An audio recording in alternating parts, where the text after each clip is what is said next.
Coalition is building a statewide template in South Carolina for the Southern Manifesto for Economic and Social Justice. We went through the emotional trauma of the Charleston massacre and bringing down the flag. Now the flag is down, which was a symbol of division. Now we must fight for an agenda. Beyond the flag is the agenda must also come down. For example, we want to make sure that people have easy access to voting. We believe that voter registration at age 18 should be automatic. To take the politics out of voter registration. And any impediment should be removed. Secondly, we think we should have the constitutional right to vote, not just the state's right to vote. The constitutional right to vote. Whereas now each state has this, with Section 4 being removed, we do not have the constitutional right to vote because it's implicit in the Constitution, it's not explicit. Each state has its own scheme. That's why for 95 years we couldn't get the right to vote because each state had a way to suppress it.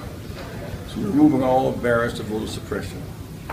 Second is, in this state there are 1 million people eligible for Medicaid. Basically poor people, women who cannot get Pap tests, who cannot get breast examinations, men who cannot get prostate examinations. The most direct way to poverty is a catastrophic illness where somebody cannot take care of a loved one who is with high medical bills. There's not some reason the state with a $7 billion budget would turn down $12 billion in Medicaid expansion. There are slightly more whites than blacks. Percentage-wise, more blacks than whites who need Medicaid expansion. The hospital association supported. The rural areas, for example, where people cannot drive back and forth to medical centers. They simply die early at high infant mortality rate, shorter life expectancy. They don't have access to medical care. This should transcend political party lines. Healthcare ultimately is a moral issue. I was hungry and you fed me. I was sick and you visited me. This is a challenge in one sense of the white church. We should reach out to various white denominations, poll their members on who need Medicaid.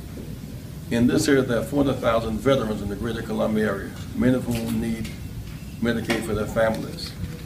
They either affect you directly or indirectly. So everybody's really affected. We need Medicaid expansion now. We have had most states now accepted. The 13 southern states are standing pat except for Arkansas. I hope that we're able to appeal to this legislature and this governor to pass Medicaid expansion, a 9-to-1 ratio. We've heard that we don't want more federal involvement in our state. The state's budget is 40% federal. The ports of Jasper and Charleston are federal. Highways are 9-to-1 ratio federal. Airports and seaports are federal. Fort Jackson is federal. There's no reason to extend a Civil War mentality and reject federal funds. We must consider a legal suit because if one lives in New Jersey and pays federal taxes, and one lives in South Carolina and pays federal taxes, one can get Medicaid and one cannot. That violates equal protection under the law. Citizens in this state who pay federal taxes get every benefit the state has, the nation has to offer. If citizens from this state serve their time in the U.S. military and they do disproportionately, all citizens, if the Voting Rights Act is protected by the federal government, then so should health care. Thirdly, the issue of equality in contracts.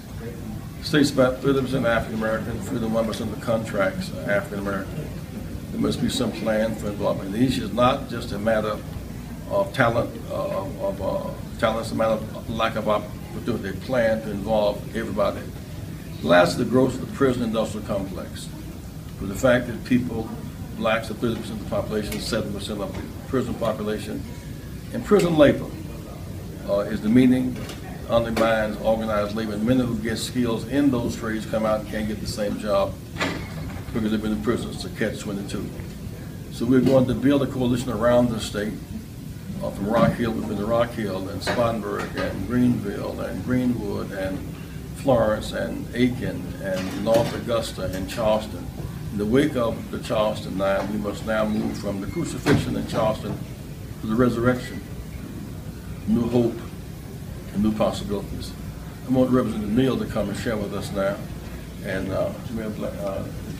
Senator Matthews.